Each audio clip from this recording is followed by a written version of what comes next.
So, girls, get your laughter out of the way now, and then the real learning will begin.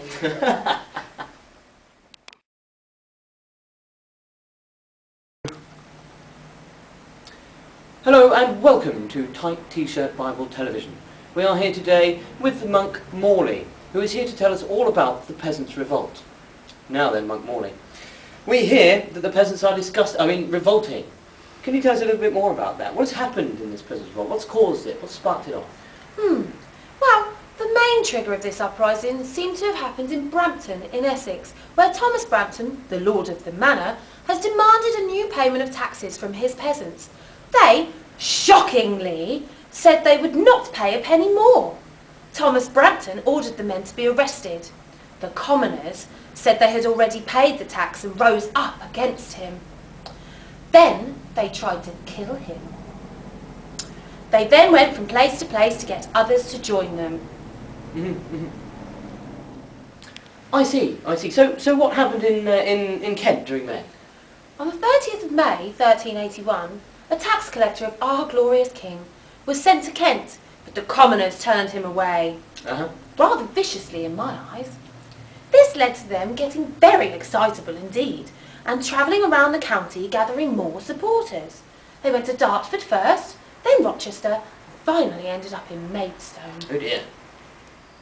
Are you okay to carry on, Monk Morley, or if you need a moment to pray? I might just take a moment. Continue. Excellent. Good. Now then, so who led this band of commoners? Oh, don't get me started on him. A jumped-up little bully boy by the name of Wat Tyler.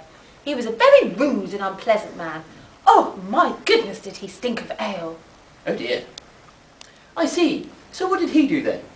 Well, the peasants made Wat Tyler their chief at a place called Maidstone. Then they marched down to Canterbury, where they cut off the heads of 3 of their men, who they claimed were traitors. Oh dear.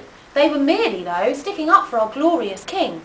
They managed, however, to convince another 500 men from the town to join them. 500 men? A massive amount. Now then, we have heard some reports that these peasants caused quite a lot of trouble on their way to London. Is this true? Oh, yes. At this time, the commoners had an advisor, an evil priest named Sir John Ball, very anti-establishment. A fit reward he got later when he was hung, drawn and quartered. Oh dear. The commoners went to many places and gathered 60,000 men. 60,000? Oh. That's more than 500. 60,000. On their way to London, they burned the manors of the Duke of Lancaster to the ground because they hated him. The king was becoming very worried at this time. The rotters? Rotters. So what did the king do about all this? When the king heard of these doings, he sent his messengers to them, asking them why they were doing this. And they answered that they had risen to rescue him from traitors. The liars! They are the traitors. The king, however, agreed to meet them at Blackheath the next day. The king was on his way, but had to turn back when his advisers warned him not to trust the commoners. Thank goodness. I see. So what happened when they got to the city of London then? It's very difficult to talk about, very upsetting, you know. Really, why? Well, there were 2 different groups of peasants, those from Kent and those from Essex. Those from Essex were much more unruly and aggressive, as when they got to Lambeth, they ransacked and destroyed the buildings of the Archbishop of Canterbury. He's my boss, you know, a very important man in the church. I see. This is why it's so hard to talk. Anyway, that group then went to Aldgate, where they broke into the palace of the Duke of Lancaster and burned all the buildings inside the gates. Yes, it's becoming a very distressing story. Take a moment to compose yourself.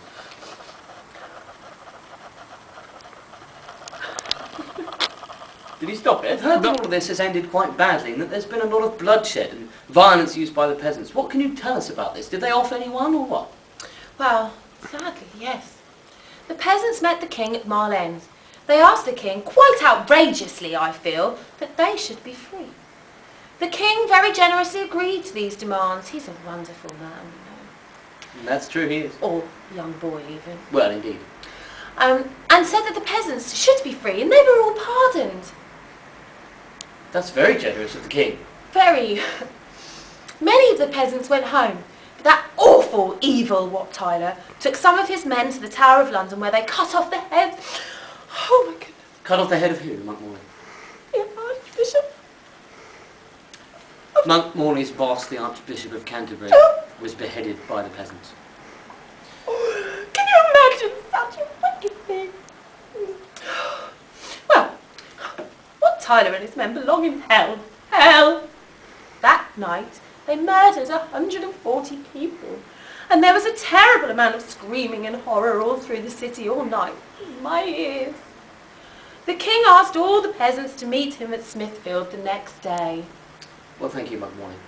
And there you have it, a searing indictment on the modern peasant and on Wat Tyler himself, an evil man, according to this good monk. Thank you, and good night.